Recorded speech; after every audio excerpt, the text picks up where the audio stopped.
and welcome to today's episode. Not what I expected, because my mate Dino has fortunately got a few scheduling issues, but I thought I'd spend my time today showing you my top 5 watches. We've had quite a few requests for that actually.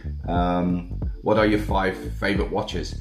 And in many ways it's like picking, your favourite child. It's almost impossible. And after a lot of debate and toing and throwing, I've come up, I guess, with the 5 watches that I would consider to be my favourite, my desert island ones.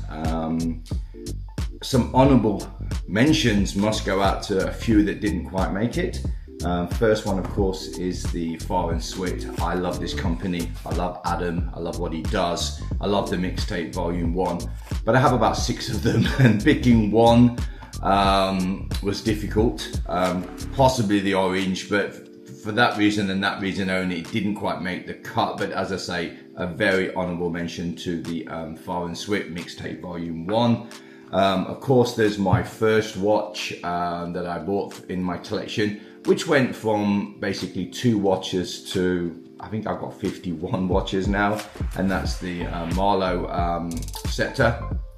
Love this watch. We did an interview with the boys, and I'd say it means a lot to me, but it just fell out of my top 5, which was surprising, but it did.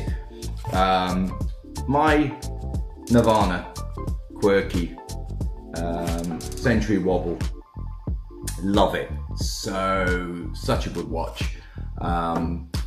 Yet again, the reason it wasn't the biggest fan of the raw stainless steel, the unbrushed one. So I don't wear it as much as I normally would. So that's the reason it just fell out of my top 5. And an anniversary watch which I got, the Kentaro Yoshida Seiko 5. I interviewed Kentaro. Fantastic moment for me, just to get into the insides, just to get an insight, should I say, on the watch itself. Love this, but yet again I switched the strap over, made it look better, but it just fell out of my top 5 for that reason. So let's have a look. Let's go through my top 5 in reverse order. Now, number 5 is a recent watch I bought. Surprised me when I got it. It absolutely blew me away. And that one is the Erebus Titan Meteorite.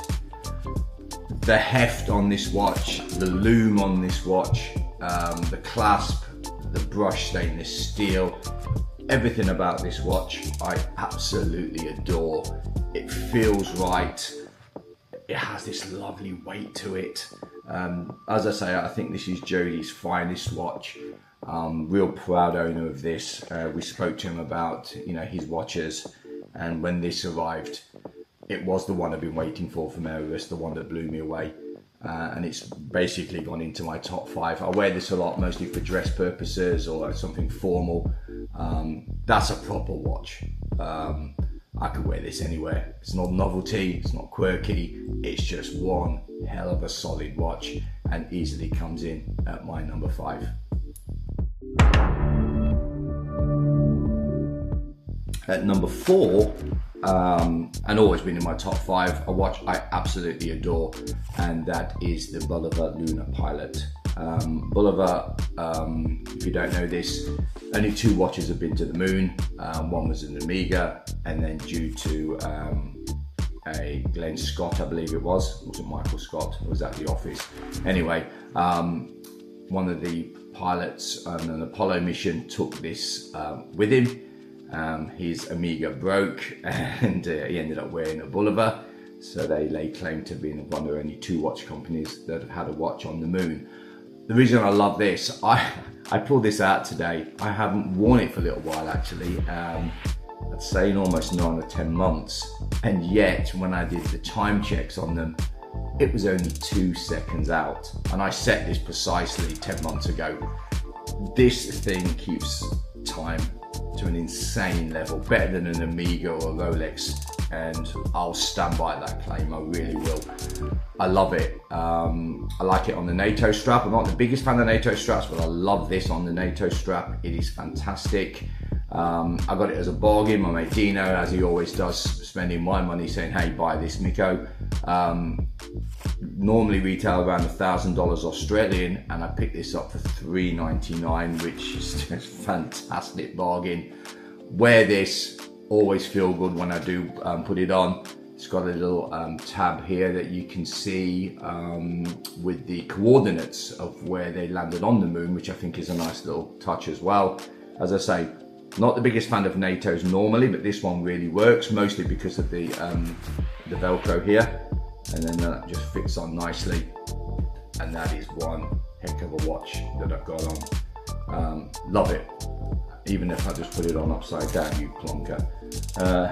Love the Lunar Pilot, quality watch, love the history behind it. Say, timekeeping almost second to none.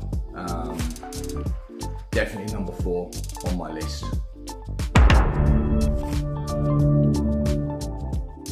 At number 3 is a watch, which is one of the reasons I got into watch collecting, along with number 2. And quirky, original, started, really put the company on the map. I don't think they've surpassed it since, and that's this Studio Underdog Watermelon. For many watch enthusiasts, it needs no introduction now. It's an iconic watch. My wife bought me this for my birthday. Had to get it from a store in Melbourne who wouldn't actually send it by post at the time because they were in short supply. So a friend of mine, shout out to Marcus in Melbourne, who actually picked it up for me and brought it along to my birthday party, and I got this. I love this watch. It's a conversation starter. It's an iconic watch. As I say, it put Studio Underdog on the map. They've done some great watches since, but nothing I don't think will ever surpass this. This is their magnum opus. It really is, and I absolutely love it. A nice dressy watch, but also a fun and quirky one. You could wear this with shorts, you could wear this, I guess, you know, with a business suit or whatever, and it just is striking. It stands out. Great looking watch, and one that, you know, I don't think will ever leave my top 5 for what it means. It taught me that watches were, what's the word I want to use? A fun, a different, and got me collecting, a bit like my number 2. At number 2 is a watch I absolutely adore. As I say, I went to London to buy this. I wanted to buy it in their flagship store. I've spoken to the owner of the company. I bought a smaller version for my wife. But anyone who knows me knows I absolutely love this watch.